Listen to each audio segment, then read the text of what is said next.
tunatakiwa tujipe majibu sisi wenyewe baada ya kujiuliza. Aliyokuambia wewe ukifika Uarabuni, ukifika kazini umegeuka tajiri nani? Yaani aliyokushauri wewe kuwa ukiingia kazini tu basi wewe umegeuka kuwa tajiri.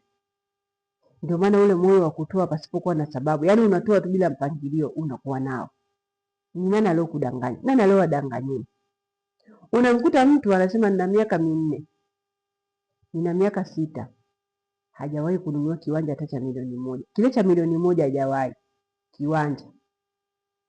Ukimuuliza anasomesha na wazazi na nini, na ndio maana hata kama ukipewa mshahara ni kiasi gani hautoshi, kwa sababu majukumu uliyoyabeba ni makubwa.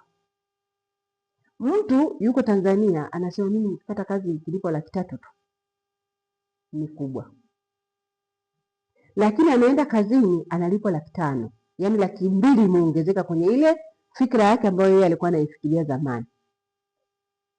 Lakini still akianza kupiga mahesabu hiyo pesa haitamtosha. Wakati mwanzo alisema akipata tu 300,000 tu sehemu, akipangilia mahesabu yake itamtosha.